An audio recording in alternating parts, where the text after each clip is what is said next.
Hello అందరికీ welcome back to Dolly dumplings. ఇవాళ recipe వచ్చేసి ఆరోగ్యానికి ఎంతో మేలు చేసే మునగాకుతో మునగాకు ఫ్రైని ఎలా చేసుకోవాలో ప్రాసెస్ ఏందో చూసేద్దాము. టేస్ట్ కూడా చాలా బాగుంటుందండి. అలాగే బీపీలు షుగర్లు ఉన్న వాళ్ళు కూడా హ్యాపీగా తీసుకోవచ్చు. చిన్నపిల్లలకైతే కంటి చూపు పెరగడానికి చాలా హెల్ప్ అవుతుంది.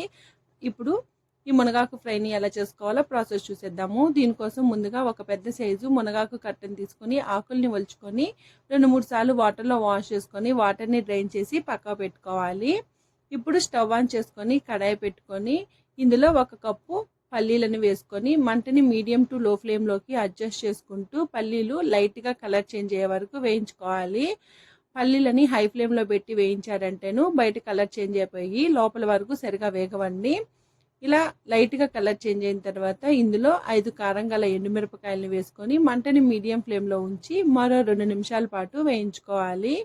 ఇలా వేరుశెనగ పప్పుల్ని వేయించుకొని మునగాకు ఫ్రై చేసుకోవడం వల్ల టేస్ట్ అయితే చాలా బాగుంటుందండి. ఇలా వేగిన ఈ పప్పుల్ని ఒక ప్లేట్లో తీసుకొని పూర్తిగా చల్లారనివ్వాలి. ఇదే కడాయిలో 2 టేబుల్ స్పూన్లు ఆయిల్ వేసుకొని ఆయిల్ వేడిన తర్వాత 1/2 టేబుల్ స్పూన్ ఆవాలు, అలాగే 1 టేబుల్ స్పూన్ మినపప్పు, 1 టేబుల్ స్పూన్ పచ్చిశనగపప్పు, 2 ఎండుమిరపకాయలు, 1 రెమ్మ కరివేపాకు వేసుకొని కాస్త ఫ్రై అయిన తర్వాత ఇందులో ఒక పెద్ద సైజు ఆనియన్ని చిన్న చిన్న ముక్కలుగా కట్ చేసి వేసుకొని మంటని మీడియం ఫ్లేమ్లో ఉంచి ఆనియన్స్ లైట్గా కలర్ చేంజ్ అయ్యే వరకు వేయించుకోవాలి.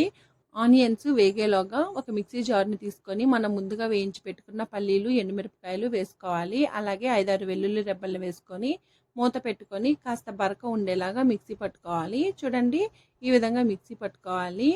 ఇప్పుడు దీన్ని పక్క పెట్టేసుకొని ఆనియన్స్ని ఒకసారి బాగా మిక్స్ చేసుకోవాలి. చూడండి, ఇక్కడైతే ఆనియన్స్ వేగిపోయాయి. ఇప్పుడు ఇందులో మనం ముందుగా క్లీన్ చేసి పెట్టుకున్న మునగాకుని వేసుకొని మంటని లో ఫ్లేమ్లో ఉంచి ఇందులోనే 1 అర టేబుల్ స్పూను సాల్ట్ని వేసుకొని మధ్యలో కలుపుతూ ఈ మునగాకుని వేయించుకోవాలండి. ఆకు వేసిన వెంటనే ఎక్కువగా ఉంటుంది. 1-2 సెకండ్లకి ఆకు కాస్త మగ్గుతుందండి. అలాగే ఇందులో వాటర్ ఏమి వేసి ఉడికించుకోవాల్సిన అవసరం లేదు. మనం వాష్ చేసాం కదా, ఆ తడే సరిపోతుందండి మునగాకు ఉడకడానికి. అలాగే మునగాకు కూడా త్వరగా ఉడికిపోతుంది.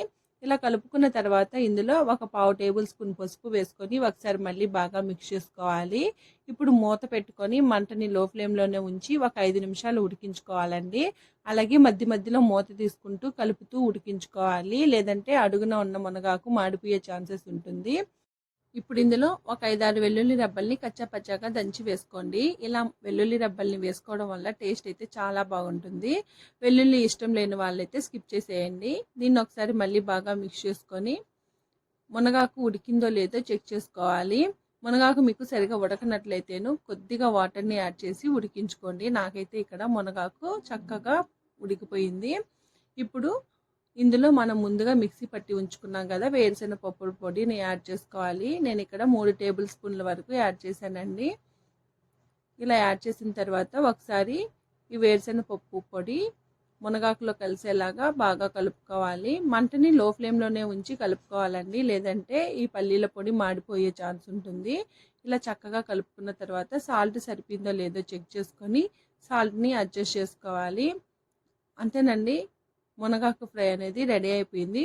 చూసారు కదా మునగాకు ఫ్రైని ఎలా చేసుకోవాలో ప్రాసెస్ ఏందో. ఇది వేడి అన్నంలోకి చాలా బాగుంటుందండి. రసంలో కానీ పప్పుచారు కాంబినేషన్లో కానీ ఎలా తీసుకున్నా బాగుంటుంది. ఇదే మునగాకు ఫ్రైని మన ఛానల్లో మరో ప్రాసెస్లో కూడా చేస్తున్నానండి. కావాలంటే అది కూడా వెళ్ళి చెక్ చేయండి. అంతేనండి, ఈ మునగాకు ఫ్రైని మీరు కూడా తప్పకుండా ట్రై చేసి మీకు ఎలా కుదిరిందో కామెంట్ చేసేయండి. మరిన్ని రెసిపీస్ కోసం మన ఛానల్ని సబ్స్క్రైబ్ చేసుకోండి. అలాగే నోటిఫికేషన్ సింబల్ని ఆన్ చేయండి. Thank you for watching.